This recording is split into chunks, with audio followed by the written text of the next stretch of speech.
खुदा की तरफ से रहमतों के झोंके आते रहे। आप कहेंगे मौलवी ये कैसे हो सकता है, तो मैं तुम्हें बताऊं वफादार औलाद की कहानी। बुरा ना मानना, तुम भी बेटे हो, मैं भी बेटा हूं। मैं बेटों को बुरा कहने नहीं बैठा, लेकिन अस्सलाम वालेकुम दोस्तों, मुफ्ती हमन राज का इस बयान आप लोग पूरा ज़रूर सुने। आज सबीरात का दिन है और सबीरात का ही तकरीर है, तो आप लोग सुने इस मुफ्ती हमन राज का। और ये अच्छी बयान किया है और सबीरात के बारे में ये बयान किया है, तो आप लोग इस वीडियो को पूरा ध्यान से देखें और इस वीडियो से आप कुछ ज़रूर सीख ले दोस्तों, और सीखने का ज़रूरत है तो आप लोग सीखें और इस वीडियो को पूरा देखिए। कब्रिस्तान में जाने से क्या होता है, तो आप लोग इस मुफ्ती हमन राज का वीडियो आप ज़रूर देखिए। और वीडियो हम करते हैं, पहले आप लोग देखिए और वीडियो में बने रहिए। अगर मेरा इस वीडियो अच्छा लग रहा है तो चैनल को भी सब्सक्राइब कर लेना। तो वीडियो को चलिए पूरा देखिए। ये गलत है, रवैये गलत हैं, चाहे मैं हूं या तुम हो, कोई भी हो। सुने बहुत गौर से, हमें फुर्सत नहीं बाप की खबर है।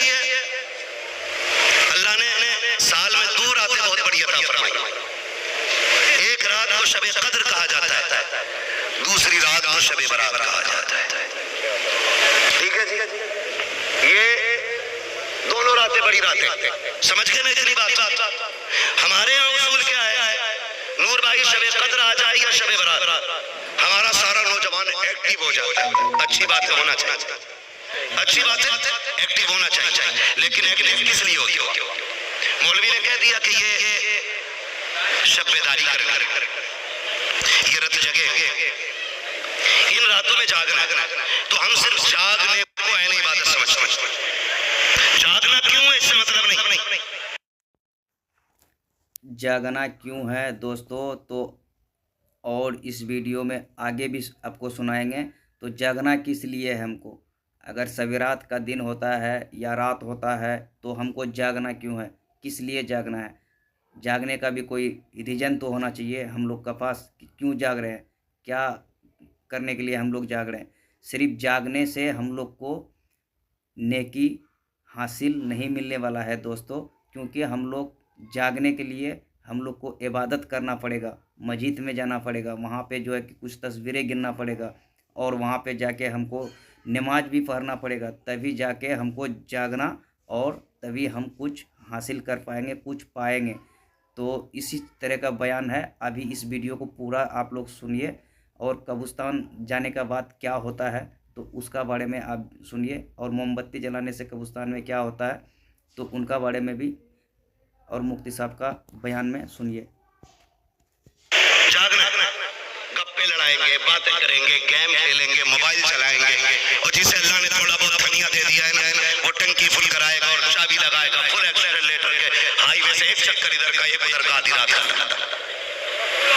2-3 रगड़े टूटे फूटे, शबे कदर खत्म। अब वही हो रही है, सुभान अल्लाह। ये सच्ची बात है। और जो रह गए थे गांव में वो कब्रिस्तान गए, जाना चाहिए। जाके क्या किया, जाके क्या किया जानते हो? गए कब्रों की सफाई, घास का छील डाली, जबकि कब्रों से हरियाली नहीं हटानी चाहिए। लेकिन इसने सफाई के चक्कर में सब पे खुरपा, अब्बा की कब्र दिख नहीं रही, उस पे चूना फेर दिया, ईंटें लगा दी ताकि घास का दाना ना उग सके।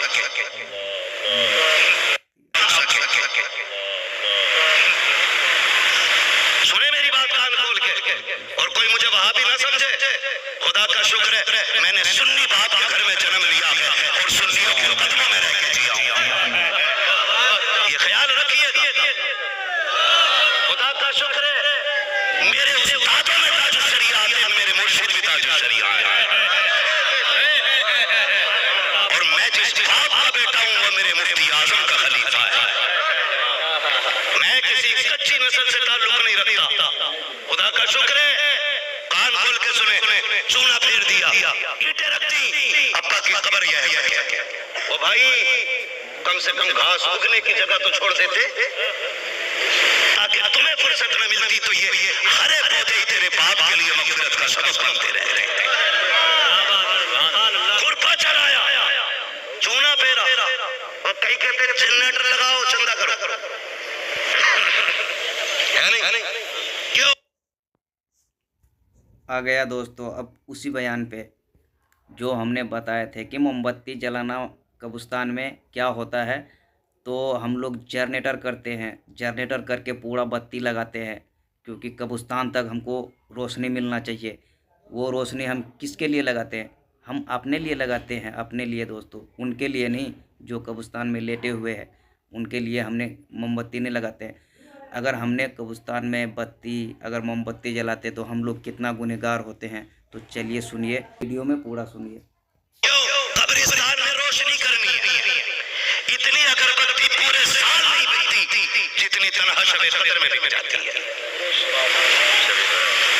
चाहे शबे कदर हो या शबे बारात हो, ये करना क्या इन्हें?